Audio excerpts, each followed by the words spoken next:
సభలో అంతమంది ఉంటే ఒక్కడు శివుని ఇల్లాలు అమ్మవారు వచ్చిందని అన్నవాడు లేడు. ఆవిడ లోపలికి వెళ్ళలేదు. వెళ్లకుండా తిన్నగా యజ్ఞశాల దగ్గరికి వెళ్ళి దక్ష ప్రజాపతి దగ్గర నించుని ఆవిడ ప్రశ్న చేసి, ఏమయ్యా, ఏమిటి శివుడు శ్మశానవాసి అంటున్నావు, నీ ఇష్టం వచ్చినట్టు మాట్లాడుతున్నావు, నిరీశ్వర యాగం చేస్తున్నావు. తండ్రి, నిన్ను ప్రశ్న వేస్తున్నాను. లోకంలో పైకి అమంగళంగా కనపడతాడు, ఏదో కపాలమాల వేసుకుంటాడు, కానీ నిజంగా లోకంలో ఏదైనా అమంగళమైంది కనపడింది అనుకోండి, శివశివ అంటాడు. ఆయన పైకి అమంగళంగా కనపడతాడు, కానీ ఆయనంత మంగళప్రదుడు లోకమనందు లేడు. నీకు తెలియదా ఈ విషయం? ఆయన చేతకాక పట్టుకున్నాడా? ఆయన శ్మశానంలో ఎందుకుంటాడో నీకు తెలీదా?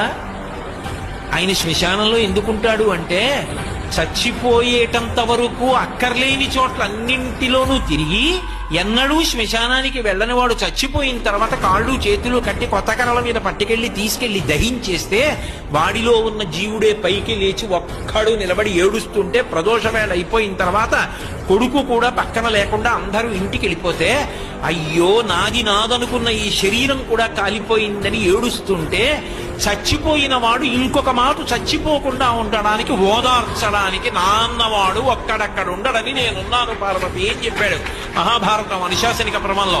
అంతటి ఉదారుడు నీకు తెలియదా? ప్రజాపతివి నీ తండ్రి బ్రహ్మగారు కోరితే కదా అక్కడ ఉంటున్నాడు, తప్ప ఆయనకి చేతకాక కైలాసం ఉన్నవాడు అక్కడ ఉంటున్నది.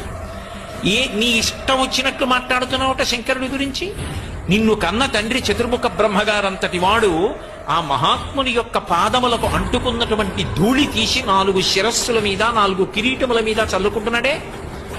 మరి నిన్ను కన్న తండ్రికే అంత గౌరవం ఉంటే నువ్వెలా శంకరుడి గురించి తక్కువ చేసి మాట్లాడుతున్నావు? నిరీశ్వరయాగం ఎందుకు చేస్తున్నావు? శివుడికి హవిస్సు లేకుండా యజ్ఞం చెయ్యవలసిన అవసరం ఎందుకు కలిగింది అని ఆమె అడిగితే ఇలా తల తిప్పలేదు, ఒక్క ప్రశ్నకి జవాబు చెప్పదు. ఆవిడ చూసింది, శంకరుణ్ణి రుద్రుణ్ణి చెయ్యాలి, అప్పుడు తప్ప ఈ వ్యవస్థకి జవాబు దొరకదు.